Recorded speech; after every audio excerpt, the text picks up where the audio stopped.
السلام عليكم أرجو أن يكون Assalamu alaikum, peace be upon you all. I hope my microphone is working. So the celebration session has ended and now we turn to politics. I would like to welcome you all and welcome my two guests, Mr. Oleg Khomenuk from Ukraine and Mr. Roman Anan from Russia.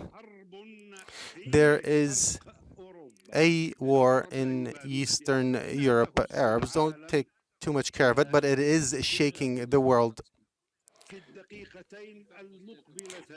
And the next 2 minutes, I will talk about this war.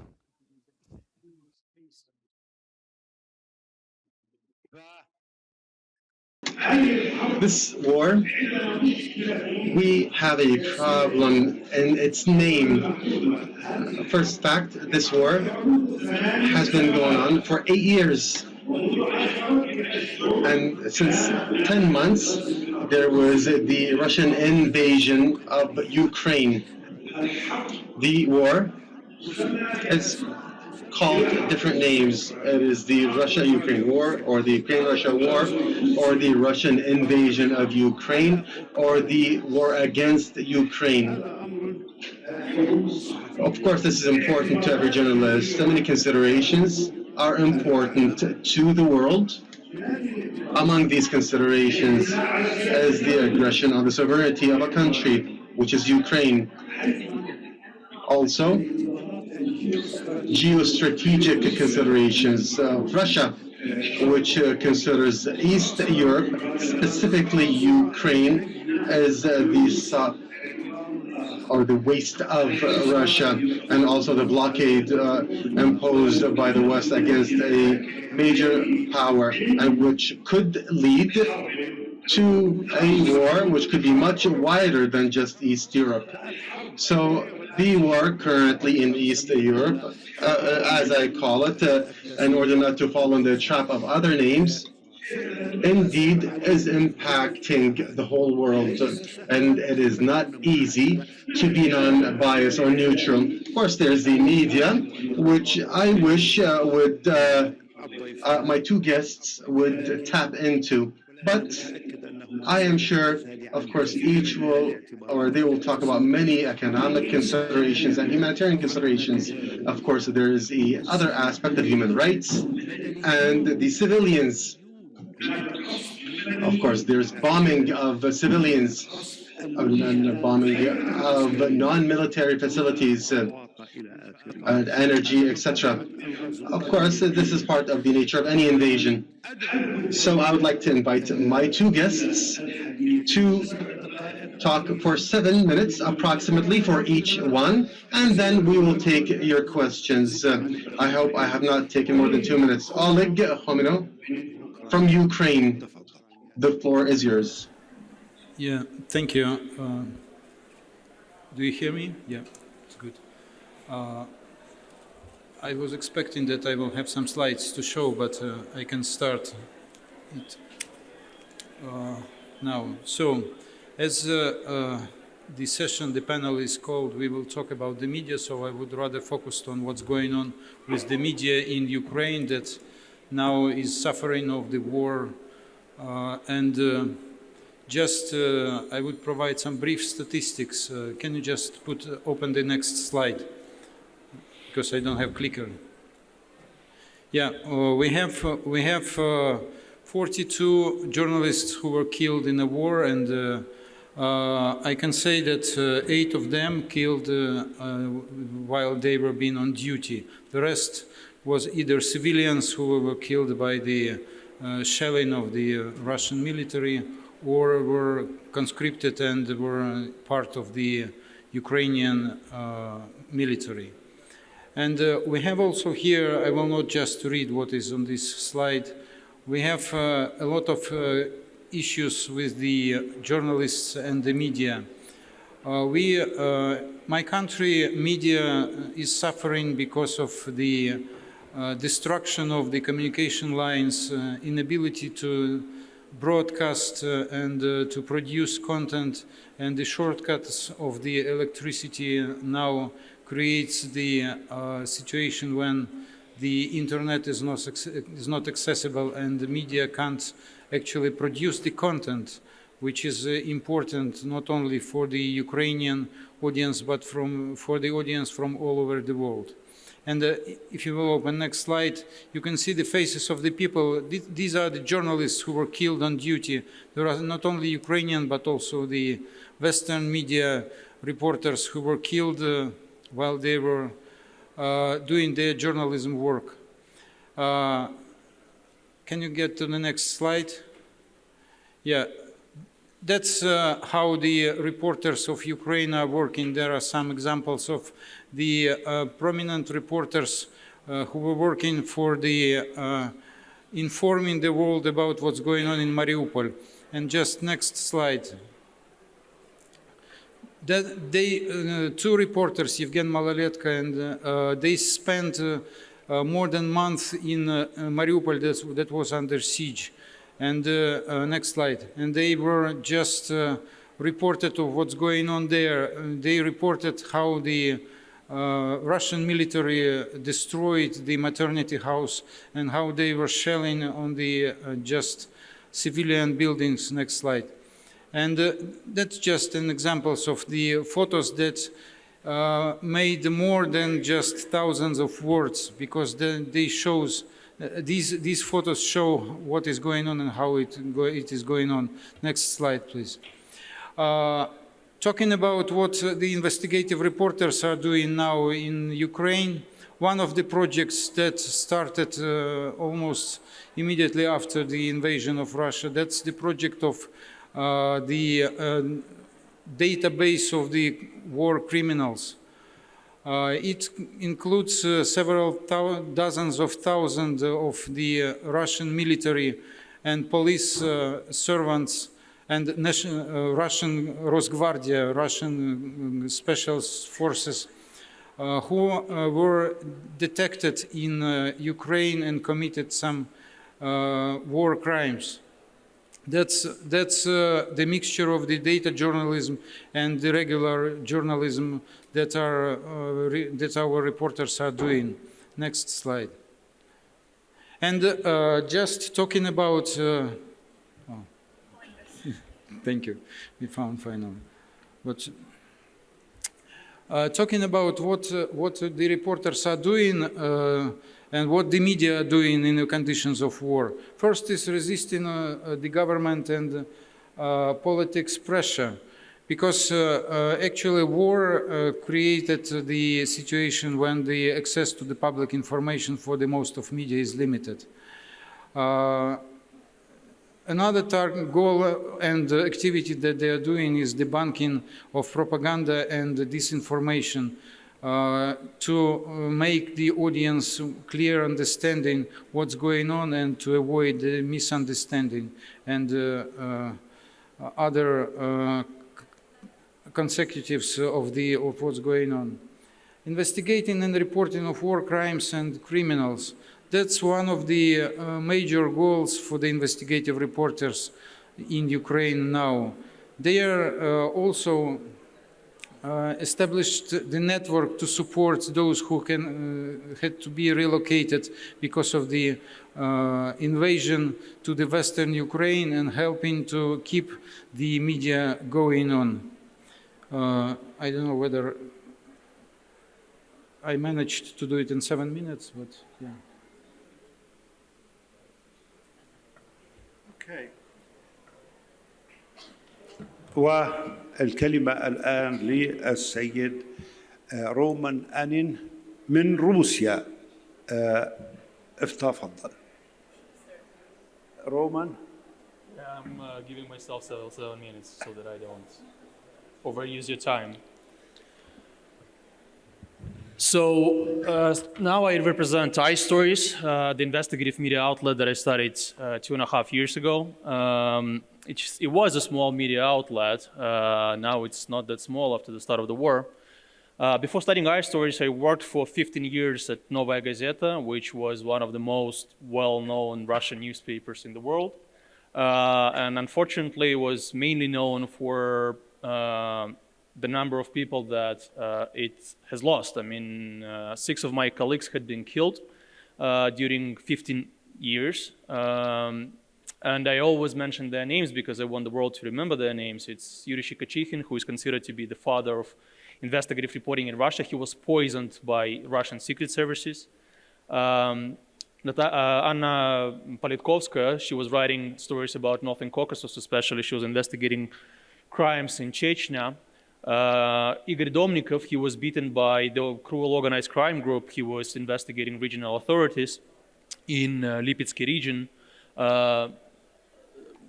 Stanislav Markelov and Anastasia Baburova, a young reporter, she was writing about Russian neo-Nazis, which is really interesting in the context of today's war, because you know that Russian propaganda is calling Ukrainians Nazis, but actually Russia has a lot of Nazis as well, and two of my colleagues actually were killed by Russian neo-Nazis. And Natalia Estemirova, she was also killed in Northern Caucasus. So if you look at the topics that these people were covering, you will kind of see that in Russia every topic for a journalist was dangerous in the past, let alone today. These days, all the Russian independent media, and there are not so many left, I would say no more than 5 maybe, has to work from exile, including ARIJ stories. When the war started, we as all Russian reporters had this choice between 3 options. Either stay in the country and stop working, because Russia immediately adopted a number of censorship laws. For instance, in Russia, if you call this war a war and not a special operation, you can be sentenced to 15 years of prison. So that is why it was obvious that if you stay in the country, you end up in prison. That was the second option. You stay and you end up in prison. And the third option was to leave Russia and continue our work from exile. I wouldn't say that this is the best option, because I still believe that journalists have to live in the country they write about. Unfortunately, in some periods of history, of time, we don't have this opportunity and we don't have this option. Until recently, to be honest, I was very skeptical about, and I'm still skeptical about the future of the Russian journalism during the war and in general about journalism in exile. But day after day, we as Russian reporters, we felt this duty, we felt this kind of mission that since our country invaded Ukraine, since Russian army is committing such horrible crimes in Ukraine, it's our obligation to do everything we can to at least document these crimes and let the Russian people know what is really going on in Ukraine. Because, after the start of the war, the Russian government has shut down thousands of websites, dozens of media outlets, and in general, unfortunately, as you probably know, the majority of Russians support the war, and this is mainly to propaganda. Until the war, I didn't know that actually propaganda is so powerful. Honestly, I thought that, that propaganda is actually, it exists, it services only itself, because not so many people will believe it. Unfortunately, I was wrong. So we at ARIJ Stories, we focused on a number of topics. First of all, as Russian reporters, we decided, and as people who know the Russian context, we decided to investigate war crimes. And during the war, we have identified more than 15 war criminals. When I say war criminals, I mean concrete people with concrete names who had committed concrete crimes. For instance, we are the only media outlet that managed not only prove some terrible war crimes committed by the Russian army in one of the villages in Kievsky region, but also talked to one of the soldiers who had confessed to us to committing these war crimes. He said that he had killed a civilian in the Ukrainian village, which was a very powerful video. We also, do video. It was viewed on our YouTube channel by 2 million people. The other obstacle was, that our website is, of course, blocked in Russia. It's all the major independent websites. And we were thinking, okay, how we might reach the audience in Russia. And it was actually a very interesting challenge, because we had to learn very fast. We had to concentrate on some platforms that we haven't used that much before. For instance, these days in Russia, YouTube and Telegram are the most popular mediums. And that is why we had to change our work completely to focus on these particular platforms. And our videos, for instance, have a great impact. For instance, we did a story about the relatives of the Russian soldiers who had been killed in Ukraine, and it was viewed by 6.5 million people. The numbers that not a single TV channel can boast. And what is also important is that we are reaching the regional audience, so people who are poisoned by propaganda. What we also do, we also focus on investigating the assets of the Russian officials abroad, especially those who support the war. And 4 major cases of sanctions were actually taken following our investigations. And we also think that this is a very important work because, if Russian officials support the war, if they are responsible for the war, I believe that the assets should be frozen in Europe and should be used to support Ukraine. One of the most, of course, there are many challenges during our work. I mean, I mentioned some of them, like restrictions, like blockages, let alone that when the war started, we were proclaimed an undesirable organization. I am actually personally a foreign agent. There is a criminal case against me in Russia. There was a raid of secret services in my apartment and in the office of my media. But when the war started, we were proclaimed an undesirable organization, and I'm finishing here. A special label designated by the Russian state, which means that if you are an undesirable organization, by just admitting the fact that I work for ARIJ Stories, you commit a crime and can be sentenced to 6 years of prison, and all my reporters who are cooperating with undesirable organization can be sentenced to 4 years of prison. But even more, every reader, just imagine, every reader who is reposting our stories on social media can be fined and then sentenced to 4 years of prison for just sharing the story of our media outlet. The last challenge that I wanted to mention is that my team is very young, actually. I'm 35 and I'm one of the oldest in my team. So the majority of my reporters are 23, 26 years old. These are people who had to leave their country. We have 3 cases in our newsroom when reporters don't talk to their relatives and parents because their relatives and parents support the war. So they're hated by their relatives. They're hated by the majority of Russians because they also think that they're traitors because they don't support the war. And despite all these challenges and despite being so hated by the majority of your citizens, still they continue their work and they don't complain because they understand that their challenges, my challenges, and our challenges are, of course, nothing in comparison with what people suffer in Ukraine. And I know it for sure because I have relatives in Ukraine, as many Russians. I have a lot of friends in Ukraine. Yeah, that is it. These are my 8 minutes. Thank you, Roman.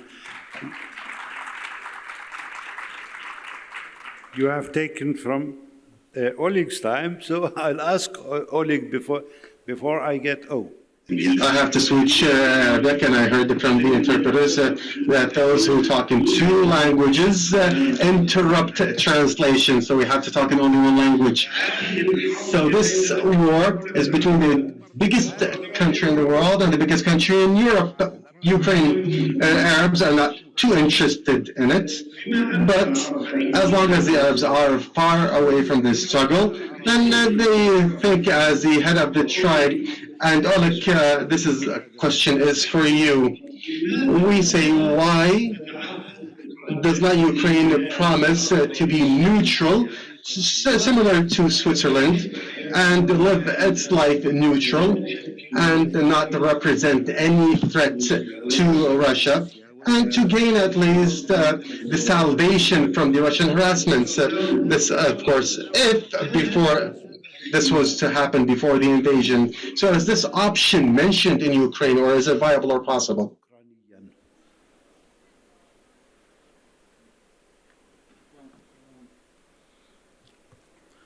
Well, as you mentioned, the war actually started in 2014 with the annexation of Crimea. And I think that the revolution of dignity that happened at the end of 2013 and 2014 was actually directly connected with the refusal of the President Yanukovych to sign the agreement about European association with European Union. And EU is not the military bloc. And the European Union is the organization that unites the European countries. And it doesn't mean that going toward EU, Ukraine might become the enemy for any of the surrounding countries that it has. And I think that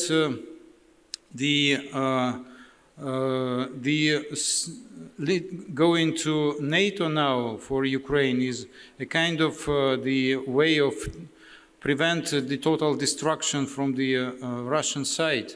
And that's what people are discussing and what people probably, as the surveys of the sociology are showing, understand and recognize.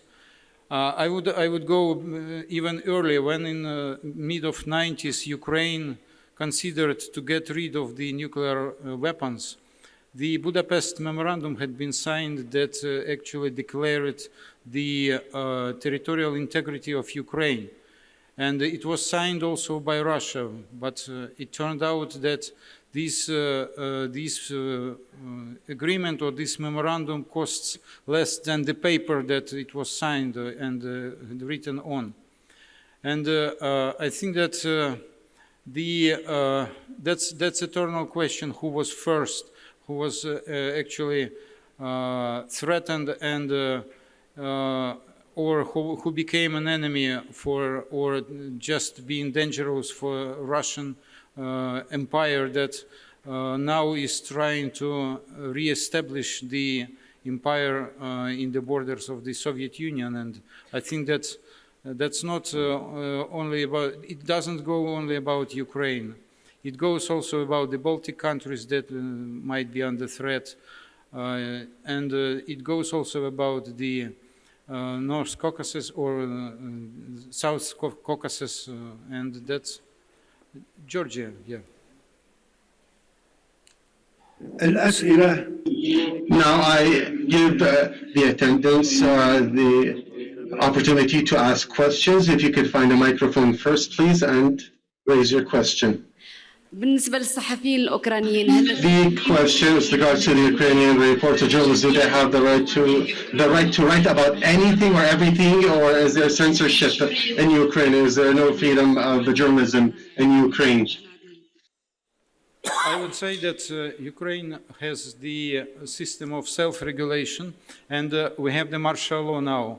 And there are the limitations or recommendations of the Ministry of Defense what the media should avoid reporting. For example, in case of shelling the civilian buildings or some cities, it is recommended not to provide the photos or video, not to inform the enemy about the results of the shelling and probably strike this site again. There are also some recommendations that had been developed by the journalism community or Commission on Journalism Ethics regarding the interviewing of the prisoners of war, regarding showing and interviewing of the people who suffered of the being raped or lost their relatives in the war. And I would say that there is no direct censorship, because censorship is something that someone would, before you will publish, take out of your story. And that's not the case. In a lot of cases, I would call this in a way of self-censorship, when people, media representatives or journalists understand what might be the consecutive of this kind of reporting. And the goal is not to create more harm to the civilians or to the people of Ukraine.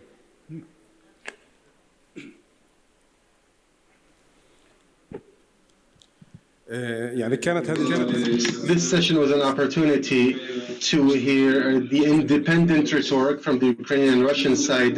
But what we found is that the rhetoric, or even the Russian journalist, is parallel to the Ukrainian story.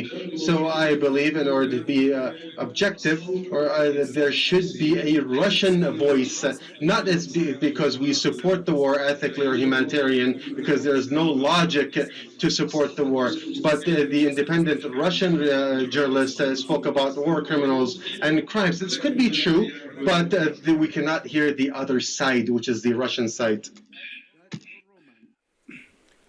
So tell me, what is the other side when the Russian soldier is killing a civilian? So what the other side should say about it? So tell me, what is the other side when the independent UN Commission found 40,000 war crimes in Ukraine, including rapes of girls and old women? So what the impartial view on these crimes you expect? So what is the objective view on the fact that Russian tanks crossed the border with Ukraine and the war is going on in Ukraine? What is the second view you expect from these facts? هنا فعلا Indeed, because the Russian side talks about the crimes committed in Ukraine by the Russians. Therefore, I would like to direct to Roman this question.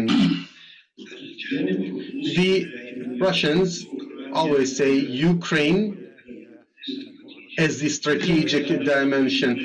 If it wants to join to Western or to the NATO or to the European Union, then this will cause more threat to us. This is what the Russians say, or the Russian rhetoric, Russian story. How do you respond? And because you oppose the war against Ukraine. Ukraine, as far as I know, is an independent country, right? And as far as I know, Russia acknowledged the borders of Ukraine in 1991 when the Soviet Union collapsed. And as far as I know, independent countries have rights to decide their future by themselves. If Ukrainian people made their choice to become part of the West in 2013 when they overthrew Yanukovych, which was a complete corrupt regime, it is the choice of Ukrainian people. You know, for some reasons, Ukrainians decided that Western values, democratic values like the independent court, like human rights and many other democratic values, for them are more important than autocratic values that are, of course, mainly widespread in Russia, because there are no independent courts in Russia, there is no independent law enforcement in Russia. So Ukrainians made their choice and they have right to do that. And when Russia started the war in 2014, that was actually, I mean, there is no even, Russians are not even hiding that they started this war. I just want to remind you that the war started in Slavyansk in 2013 when Igor Girkin, the citizen of Russia and the agent of FSB, invaded Slavyansk from Crimea. Read interview by Girkin. In his interview, he is openly saying, I started the war and I'm proud of it. Without me, the war would not happen. Point.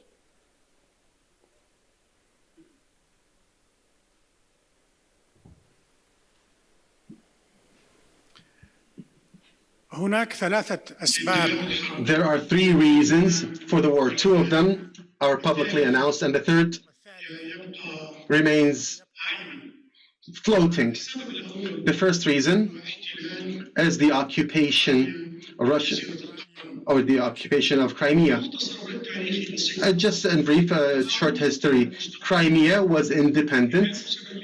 In 1783, Russia, or the Caesarian, the Tsar Russia, occupied it. In 1984, it became a part of this Russia, the Tsar Russia. This remained until the death of Stalin, 1953. In 1954, the secretary of the Communist Party, Khrushchev, gave it as a gift to Ukraine because he needed the aid of the secretary of the Communist Party in Ukraine. That was the first reason. Second reason, there is a series of agreements called the Minsk Agreement between Russia and Ukraine in cooperation with Organization for Security Cooperation in Europe, including to maintain the rights of the Russian minorities in eastern Ukraine. Russia says that the Russians were prevented and tortured and banned from practicing their historic rights, specifically the Russian language. The third reason, which is not announced or not public, and this is what many mention, is Putin's desire to restore the glory of the Soviet Union. So I would like to hear a comment from both of you.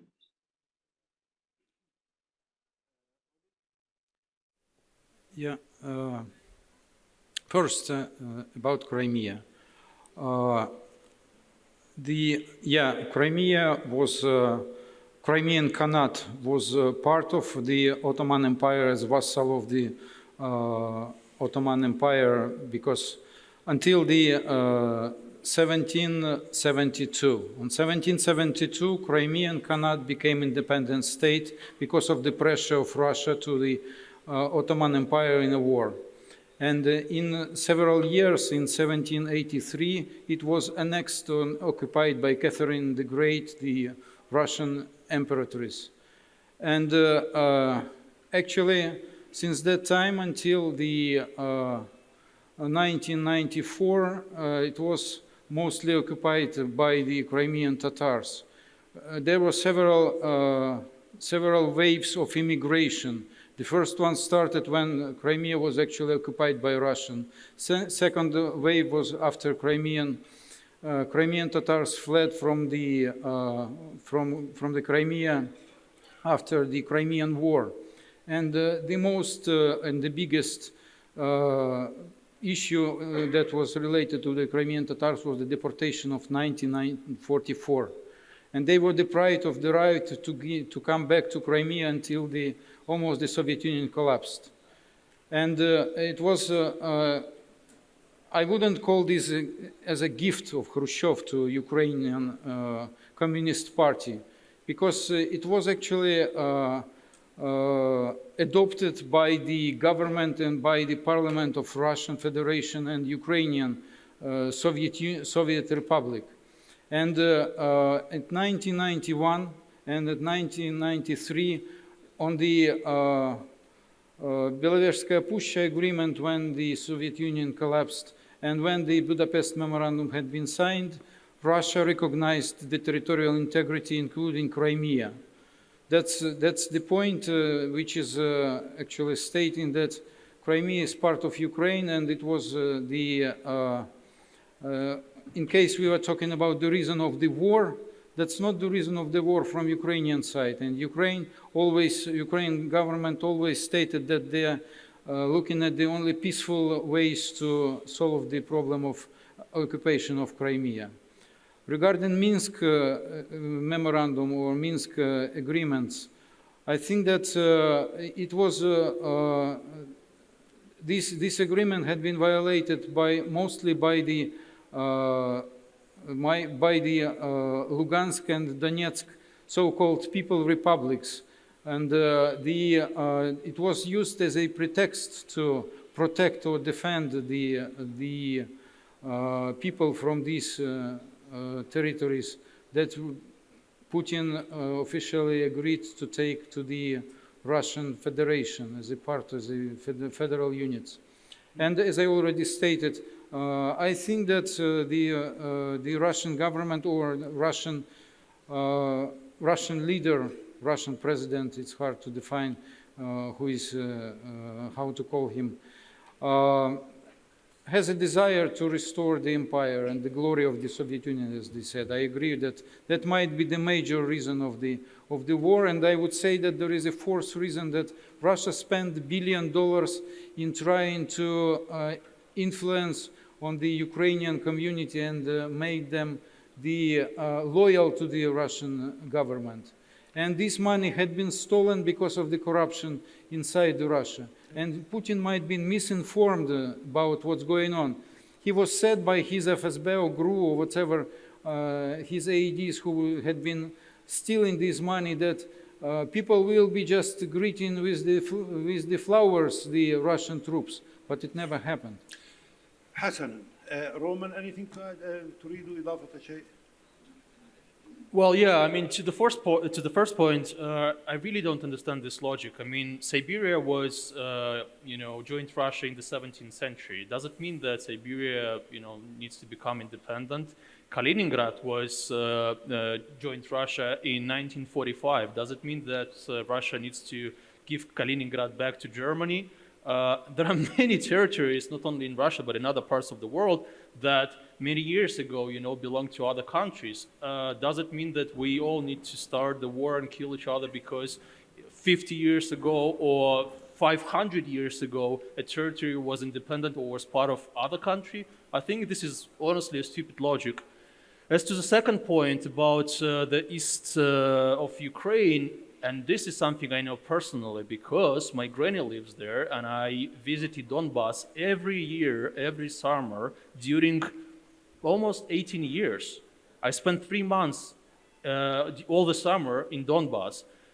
There was no war and there were no clashes before the Russian invasion. And people in Donbass, they spoke Russian, some of them spoke Ukrainian, some of them spoke what is called, mixture of both languages. But if you ask them whether they were Russians or Ukrainians, all of them, of course, identified themselves as Ukrainians. Yes, different than people in the western part of Ukraine, but still Ukrainians, with maybe different traditions, but still Ukrainians. And this is something important to remember. And when you say, well, but I mean, there are so many people now in Donbass that are not happy with Ukrainians and so on, because of the war. Of course, because 500,000 people left this territory, including many of my relatives. They had to leave it. And only those who are left, mainly actually old people, they feel this resentment for the Soviet Union, but not actually, for Russia. I haven't met any people in Donbass who wanted to become Russians or who identified themselves as Russians. Thank you both. This long answer for this deep question. I apologize to 1, 2, 3, 4 people because they are calling and they're asking me to end the session. Thank you very much for attending. And you can raise your questions to our guests directly after the end of the session. Thank you very much. And God bless you all. Thank you for attending.